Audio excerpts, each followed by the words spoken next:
From the New York Times, I'm Sabrina Tavernisi, and this is The Daily.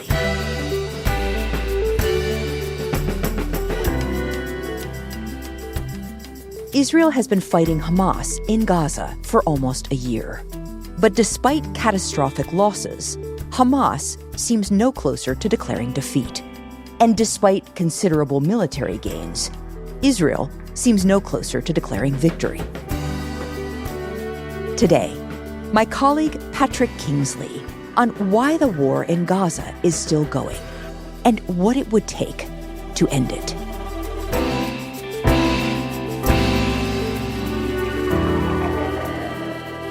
It's Wednesday, August 28th.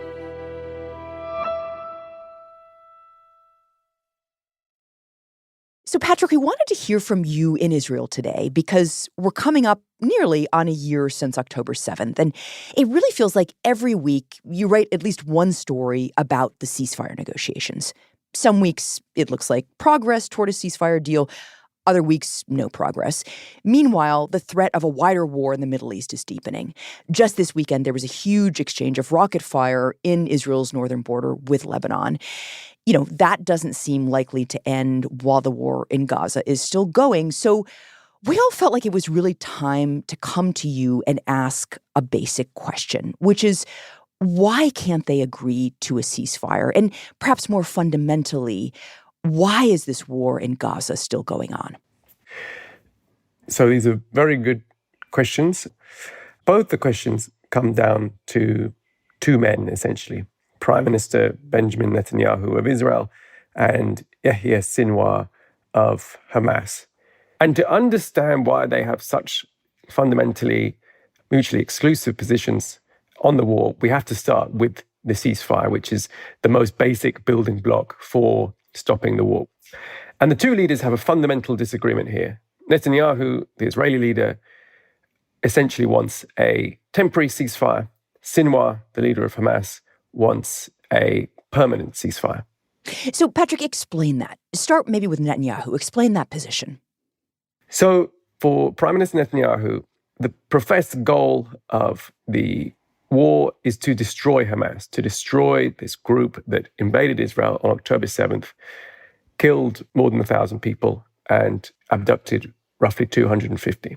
And key members of his far-right coalition will accept nothing less than Hamas's total defeat.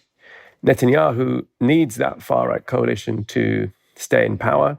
And so if the ceasefire is temporary, it will allow him to present the truce to his base as just a brief measure to free some of the roughly 100 hostages still left inside Gaza, after which Israel can easily return to the fighting and to defeating Hamas.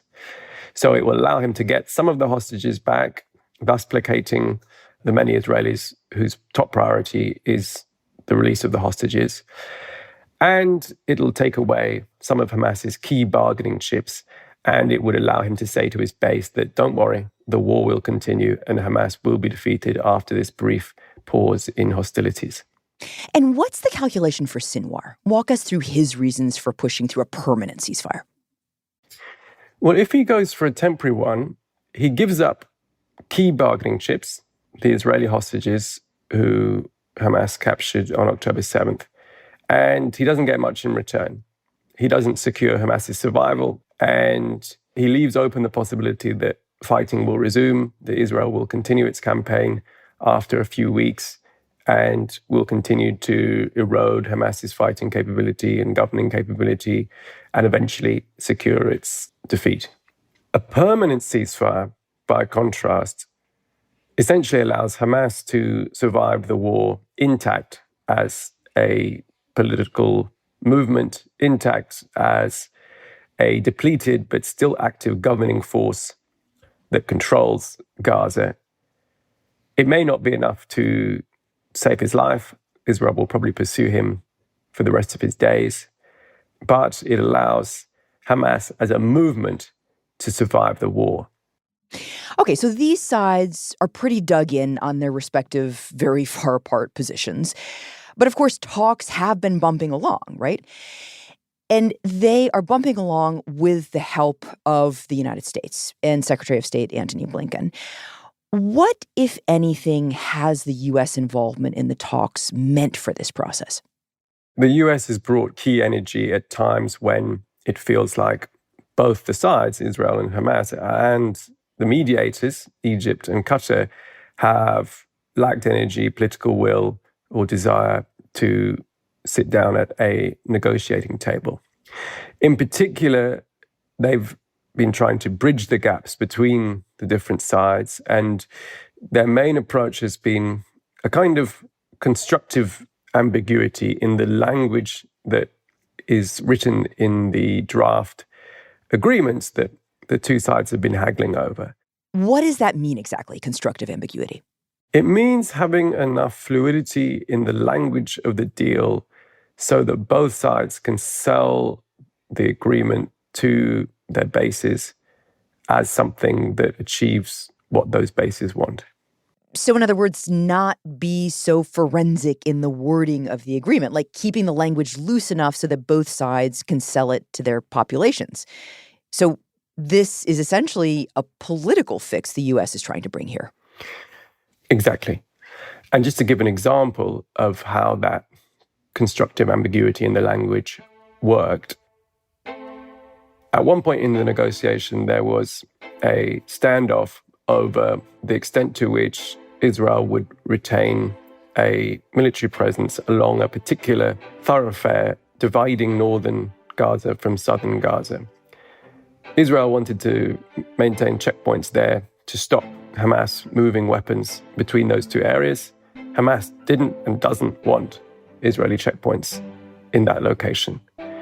So the way that the negotiators bridged that gap, at least at one point, was to include the principle of that idea within the draft agreement, but not the enforcement mechanism by which that plan would be enacted.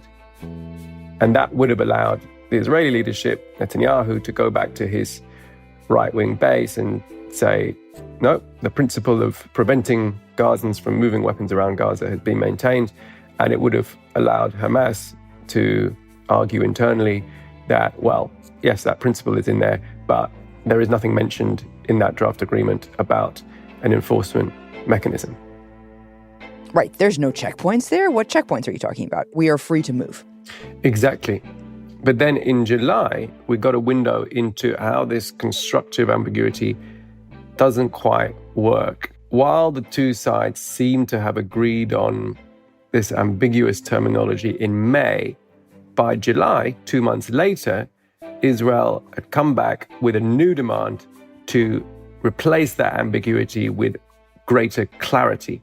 They wanted clarity on that principle of stopping Gazans from moving around the territory with guns could be enforced.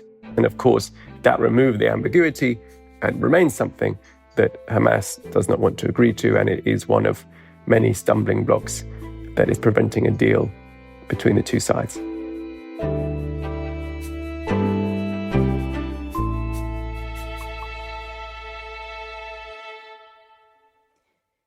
Okay, so from all we can tell, the talks are not working, or at least they're proving very cumbersome as you're laying out here. But let's talk about how wars normally end, which is that one side admits it can no longer win. And in this case, that would appear to be Hamas. I mean, as of this month, 40,000 Gazans were dead, according to Gazan health officials, and vast swaths of its territory are in ruins. So why doesn't all of that add up to Hamas viewing this as a defeat? Well, that's a very reasonable question, because when you look at Gaza and you see all the astonishing destruction, more than half the houses damaged, tens of thousands of people killed, huge harm to infrastructure and to the health system, you do wonder, why doesn't Hamas surrender? In most other wars, a side that has lost materially to this extent would have surrendered by this point. But this is not a normal war. The sides have very unusual thresholds for victory. Israel has a very high threshold for victory. Its leader, Netanyahu, says he wants the total destruction of Hamas.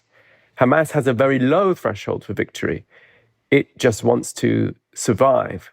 And neither threshold is very typical. Usually when one side so convincingly destroys another, think of Japan in 1945, the Japanese surrendered. Alternatively, if you look at other moments in the Second World War when France realized it was losing, its leaders did not wait for the total destruction of France to either flee or give in. And what we have here is we have a side that by conventional measures is losing, but doesn't want to surrender because its own threshold for victory is so low that it kind of thinks that it might actually be winning. So for Hamas, as long as it has one fighter standing, essentially, it's still in the war and hasn't lost the war. It's still going. Exactly. And what makes all this doubly unconventional is the fact that the Israeli army is itself not fighting in a particularly normal way. It is not holding the territory that it conquers. And what that means is they are not controlling Gaza, despite the fact that they have captured most of it by now at some point during the last 10 months. And because they haven't established control, that leads to this very bizarre form of whack-a-mole where Israel goes into an area, has a very destructive battle with Hamas, leaves, Hamas returns, forcing Israel to come back, fighting a second, sometimes a third and a fourth time, and still then abandoning its control, retreating again to key strategic positions within Gaza or even within Israel, and the whole cycle begins again. So it leads to extraordinary destruction, but it doesn't particularly lead to a change in who actually controls Gaza on the ground. And Patrick, why don't they occupy the areas that they've taken? Well, we should say here that for a lot of Palestinians, Israel never stopped occupying Gaza. They maintained a physical presence inside Gaza between 1967 and 2005, when Israeli soldiers and Israeli settlers left the territory. But ever since, they've still maintained some degree of control over trade, the airspace, the phone networks, entry and exit. The debate among Israelis is whether they should go back to maintaining a physical presence as they did until 2005. And for the moment, those opposed to that physical presence seem to have won out. Why? Because installing soldiers throughout Gaza is really difficult. It requires vast amounts of resources, it's complicated, and it's also dangerous. It has to be protected by thousands of Israeli soldiers. They can be killed at any time if you try and hang on to a territory the size of Gaza. And because of that, it seems like Israel's leadership does not want to entertain that possibility, at least for now, even if there are people within government and in vast swathes of the Israeli right-wing public that would actually like to see Israel return to building military bases across the Gaza Strip. So if the situation on the ground won't end the war, and a ceasefire seems improbable, at least for now, then how does the war end? That is starting to become the key question. How do these two sides get out of this war?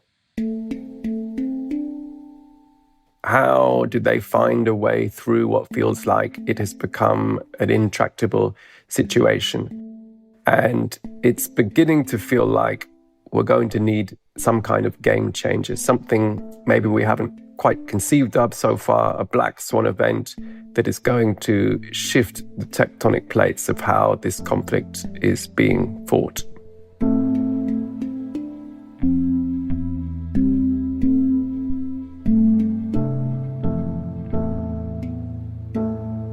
We'll be right back.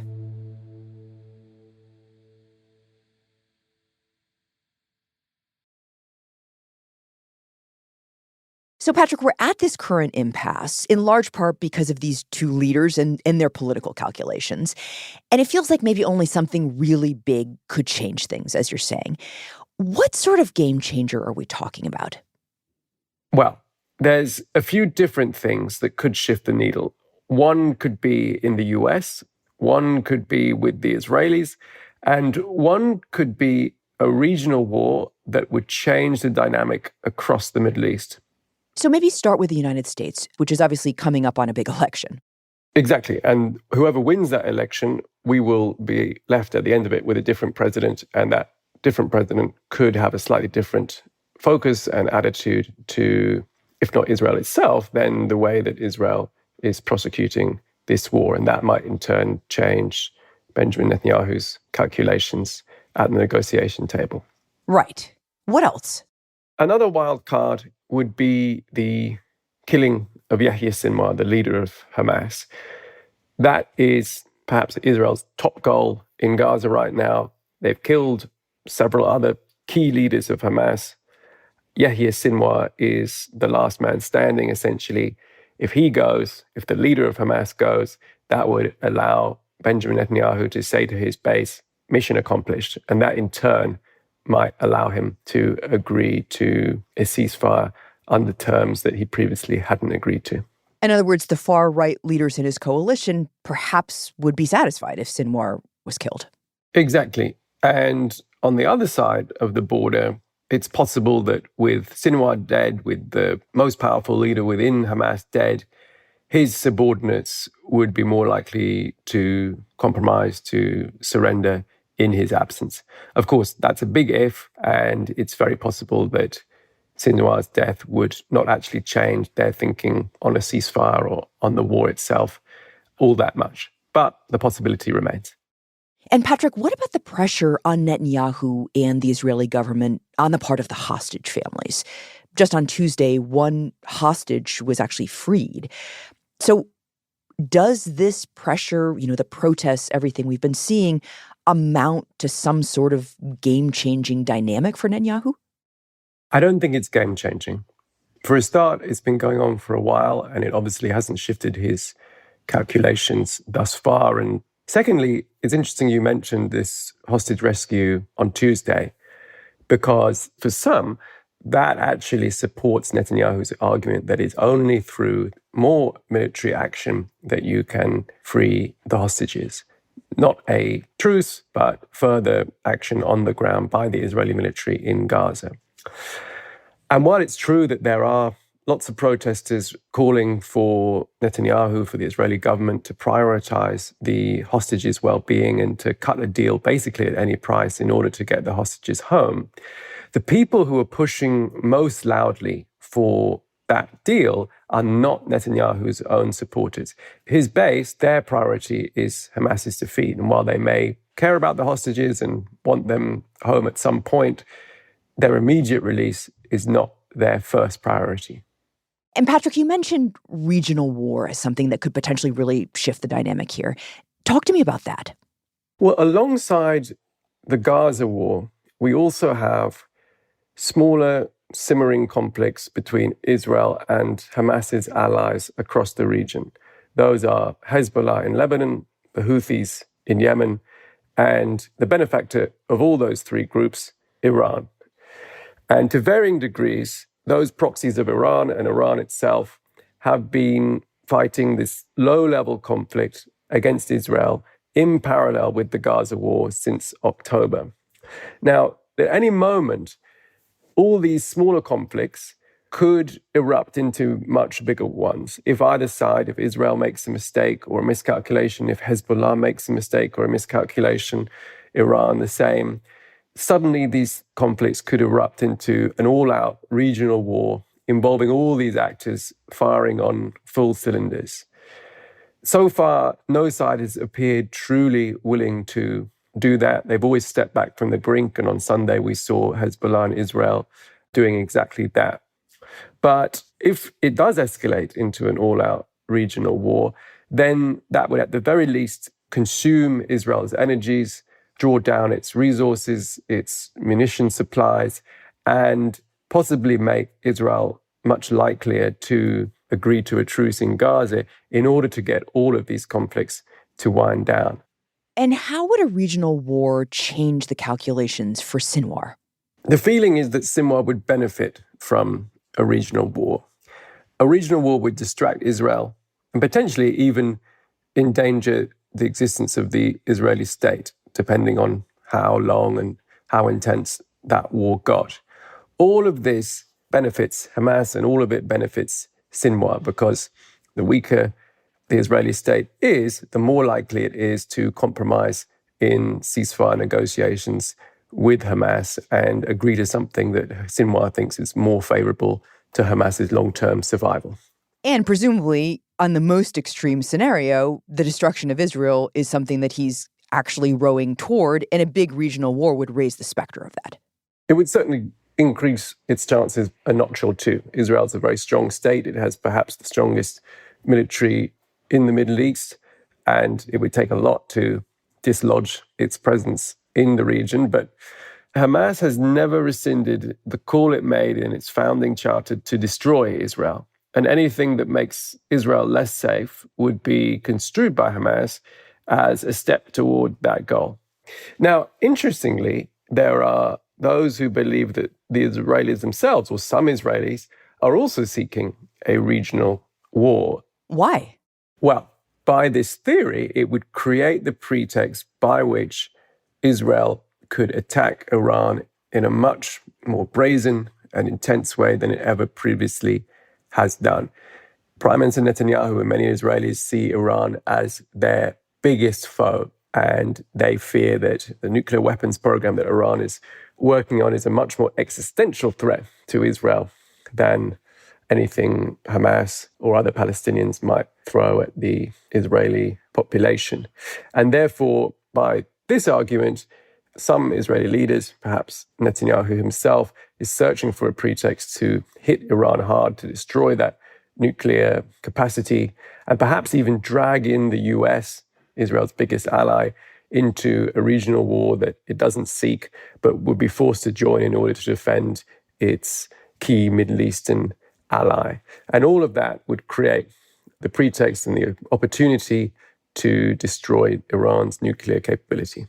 So, as much as many Israelis and Palestinians are desperately looking for a way to end this war, there are people on either side who have reasons to not just continue the war, but also escalate it into an all-out regional conflict.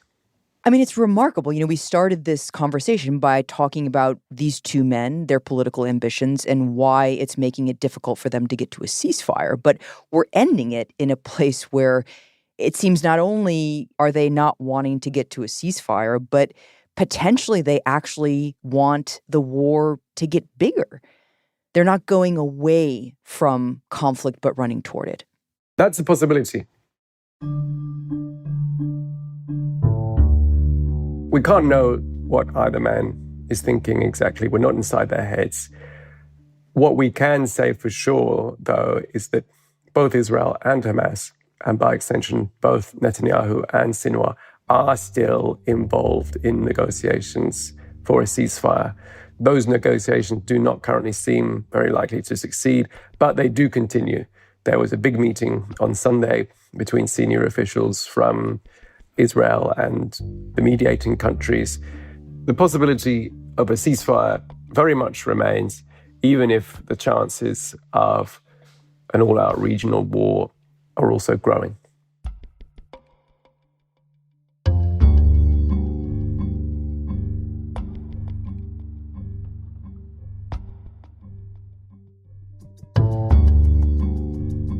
Patrick, thank you. Thank you, Sabrina.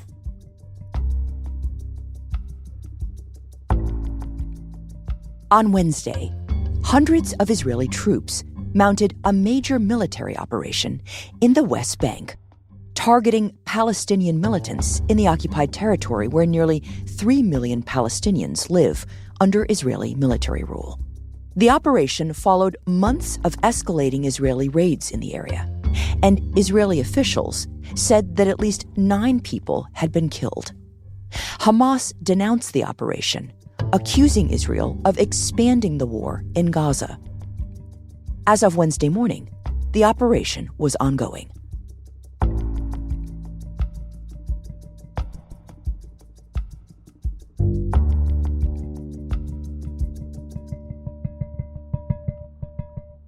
We'll be right back. Here's what else you should know today. On Tuesday, Donald Trump announced plans to name his former rival, Robert F. Kennedy Jr., along with former U.S. Representative Tulsi Gabbard, as honorary co-chairs of his presidential transition team. The team, which includes Trump's sons as well as his running mate, J.D. Vance, would help him select the policies and personnel for a second Trump term. The appointments were a bid by Trump to show that his support extends beyond party lines.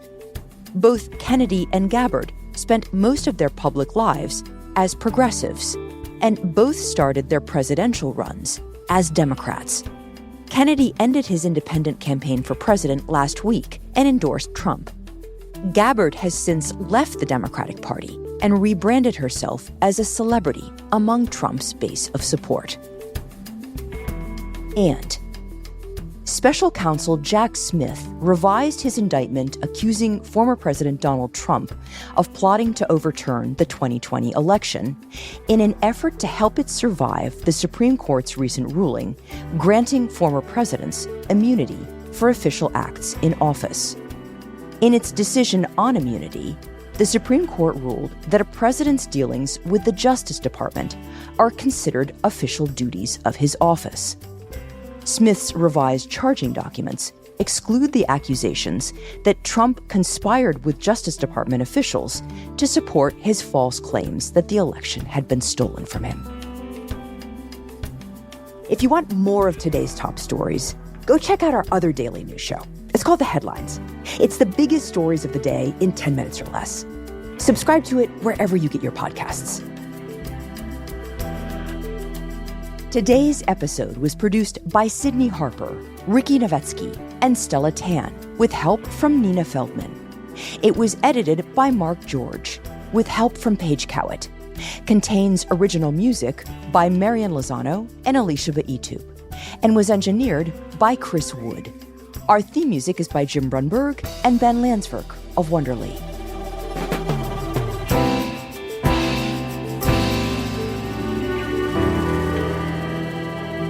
That's it for the Daily. I'm Sabrina Tavernisi. See you tomorrow.